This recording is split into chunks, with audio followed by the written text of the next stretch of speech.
इस समय हमारे साथ डॉक्टर फरूक दाऊद मैडम इस समय हमारे साथ है, PhD cosmetic science, PG in quality insurance of cosmetic. इसके अलावा भी मैडम एक काउंसलर और स्किन हेयर वेलनेस कोच भी है।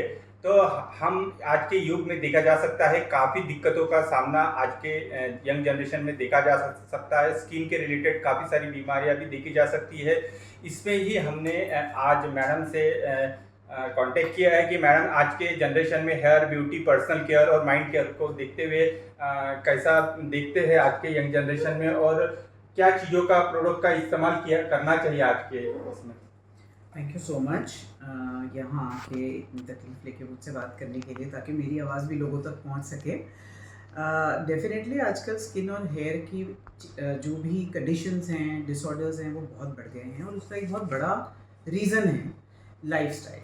जो लाइफस्टाइल में चेंजेस आ गए हैं, जो बाहर एनवायरनमेंट में चेंजेस आ गए हैं, क्लाइमेट में चेंजेस आ गए हैं, फूड पोल्यूशन आ गया है, पोल्यूशन ऐसे ही बढ़ गया है, ग्लोबल वार्मिंग हो गई है, उसके कारण स्किन और हेयर पे उसका सबसे पहला असर होता है। क्योंकि हमारी स्किन जो है वो सबसे पहला ऐसा एक बैरियर है जो ये सब चीज़ों के बीच और हमारी अंदर की जो बॉडी है उसके बीच का पहला स्टेप होता है, जिसके बाद हमारे अंदर हम लोग जा पाते हैं, जो भी बीमारियां होती हैं, जो भी और होता है।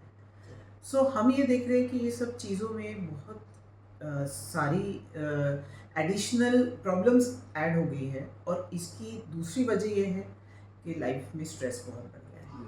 तो ये दोनों एलिमेंट्स मिलके आपके स्किन और हेयर के जो प्रॉब्लम्स हैं वो काफ़ी गुना बढ़ गए।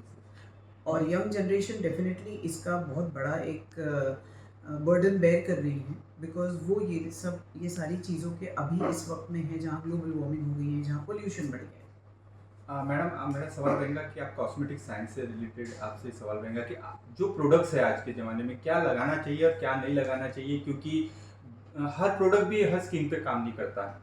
ये बिल्कुल आपकी बात सही है, और अभी मार्केट में इतने प्रोडक्ट्स भी आ गए हैं कि कस्टमर इतना कंफ्यूज है कि हम कौन सा ब्रांड यूज़ करें, क्या लगाएं हमारी स्किन पे।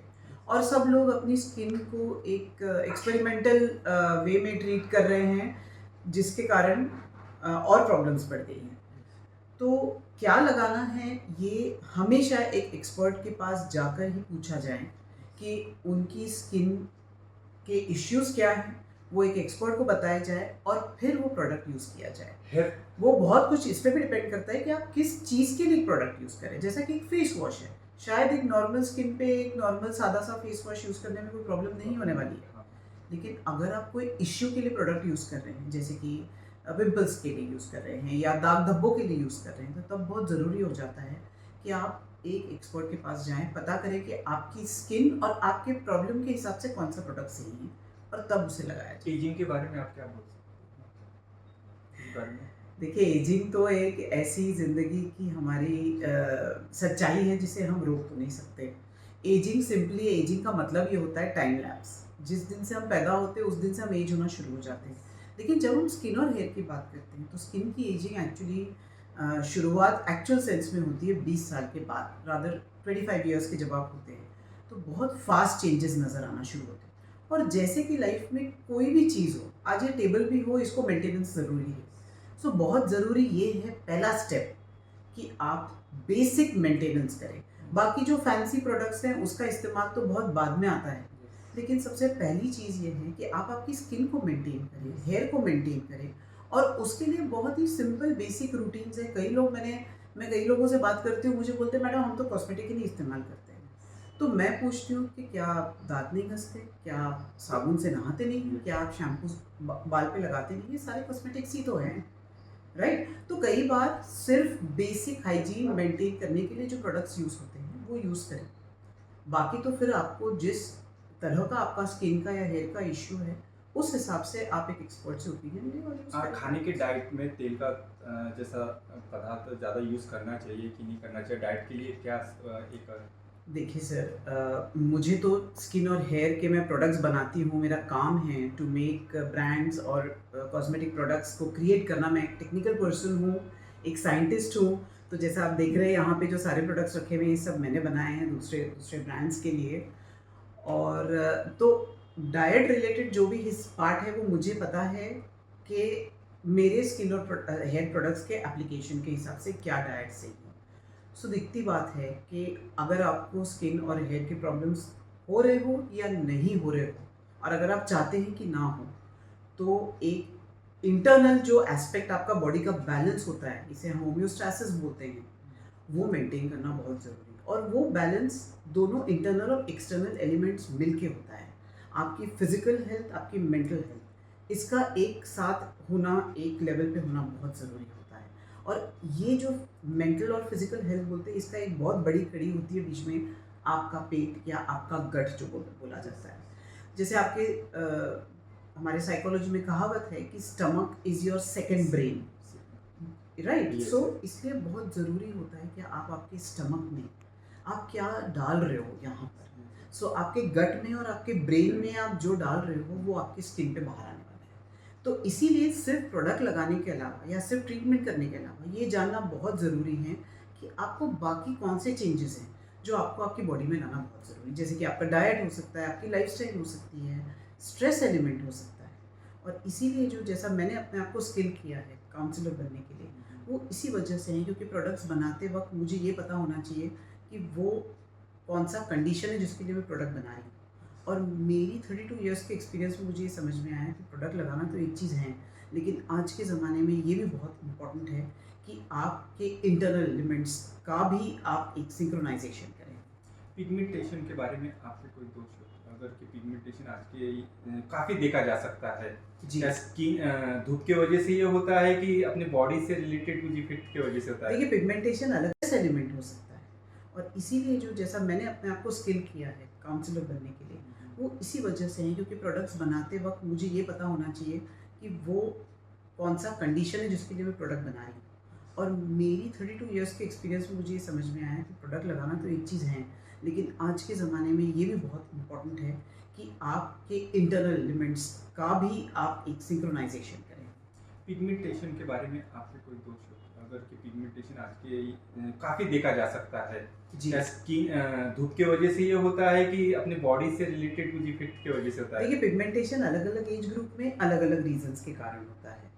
बहुत जो लोग बहुत बाहर धूप में रहते हैं, डेफिनेटली उनको धूप से पिगमेंटेशन होने वाला है। जो ओल्डर जनरेशन है 40 प्लस वाले जिनकी बॉडी में हार्मोनल चेंजेस हो रहे हैं, उनको पिगमेंटेशन हार्मोनल काफ़ी इश्यूज की डिलीवरी के वजह से बाद भी होता देखा है। जा सकता है। डिलीवरी के बाद होता है, काफ़ी बीमारियों के बाद होता है। फिर जब बच्चों को फेस पे पिंपल्स आते हैं तो उनके दाग छूट जाते हैं, वो भी एक तरह का पिगमेंटेशन है। सो अलग अलग एज ग्रुप में अलग अलग टाइप के पिगमेंटेशन हैं और इसका उसका ट्रीटमेंट भी अलग अलग टाइप इसका ट्रीटमेंट को करने के लिए 6 महीने का और 1 साल का कुछ पीरियड रहता है, तो ये शायद ही जल्दी नहीं हो पाता। बिल्कुल। पिगमेंटेशन इनफैक्ट सबसे स्लो प्रोसेस है बॉडी में स्किन के ऊपर, जिसको मिनिमम एक आपके जो पिगमेंट्स उसको डाउन करने के लिए एक मिनिमम 6 हफ्ते का तो पीरियड होता ही है जहाँ से वो स्टार्ट होता है। और फिर एक बेसिक आप 3 महीने तो पकड़ के ही चलिए। अब वो डिपेंड करता है आपका एज ग्रुप और कब से आपको पिगमेंटेशन है और किस टाइप का पिगमेंटेशन इसको आप जाने कर के रहे लिए कितने समय लगता है मैडम? कुछ 1 साल का, 6 महीने का ऐसा कुछ रहता है? हैं। देखिए अगर फ्रेश स्पॉट्स आए हैं अभी पिगमेंटेशन के तो शायद वो 3 4 6 महीने में लाइटर हो जाते हैं। लेकिन अगर आपको बहुत सालों का पिगमेंटेशन है तो इस चीज़ को या कोई बीमारी की वजह से पिगमेंटेशन है या कोई डिसबैलेंस के कारण पिगमेंटेशन है, तो मैंने देखा है कि 2 2 3 3 साल लग जाते हैं। और क्या हो जाता है कई बार कि 6 8 महीने बाद क्लाइंट भी परेशान हो जाता है, ट्रीटमेंट छोड़ देता है, तो फिर वो कंप्लीट नहीं हो पाता। लेकिन 2 साल भी लग सकते हैं जाने के लिए अगर आप बहुत रेगुलरली इस चीज़ को सारी बातों का ध्यान रखते हुए उस चीज़ को ट्रीट करें। आज के यंग जनरेशन पे हेयर फॉल के काफ़ी देखा जा सकता है। हेयर फॉल ये होता क्यों है? देखिए इसमें सबसे पहला हेयर फॉल का रीज़न जेनेटिक है। आपकी हेरिडिटी एक रीज़न हो सकता है जिसकी वजह से आपको हेयर फॉल हो रहा है। दूसरा रीज़न हो सकता है कि अगर अगेन आपका इंटरनल डिसबैलेंस कहीं बिगड़ गया है, ठीक है। फिर एक होता है यंग एज ग्रुप में अगर जो देखा जा रहा है वो स्ट्रेस बहुत ही बड़ा फैक्टर है और डाइट। स्ट्रेस और डाइट के ये 2 बहुत ही इंपॉर्टेंट रीजंस हैं जो यंग जनरेशन में हम इतना हेयर फॉल देख रहे हैं और हम ग्रेइंग में बहुत देख रहे हैं। तो ये ओल्डर जनरेशन में तो हेयर फॉल एक नॉर्मल पार्ट ऑफ लाइफ होती है। ये थे हमारे साथ फरहत दाऊद मैडम जिन्होंने काफ़ी अच्छी जानकारी दी कि कि आज की यंग जनरेशन में देखा जा सकता है काफ़ी हेयर फॉल की दिक्कतें आ सकती है, hair beauty, personal care, mind care के बारे में भी उन्होंने काफ़ी अच्छी जानकारी दी। तो मैं फरहत दाऊद मैडम का बहुत बहुत तहे दिल से शुक्रिया अदा करना चाहता हूँ, क्योंकि स्किन ही अगर अच्छी नहीं रहेंगी तो हम किसी के सामने क्या प्रेजेंट करेंगे। तो हम चाहेंगे कि प्रोडक्ट्स जो मैं बनाती हूँ, मैडम जिस तरीके से इनका एक प्रोडक्ट का भी काम है, कॉस्मेटिक साइंस के ऊपर इन्होंने काम किया है, और जिस तरीके से प्रोडक्ट मार्केट में डिज़ाइन करते हैं, तो मैं बहुत उनका शुक्र अदा करता हूँ, क्योंकि स्किन से ही सब चीज़ें शुरुआत होती है, और सही चीज़ें मार्केट में आना ये भी बहुत बड़ी बात होती है। तो ये थे हमारे साथ फरहत दाऊद मैडम। चलते हैं। Testech, an IT, branding and advertising company. Our services are website development, mobile application development, digital marketing, graphics designing, animations, SMS marketing, WhatsApp marketing, email marketing. Like, share, and subscribe. Test Tech News. Stay tuned for the latest updates.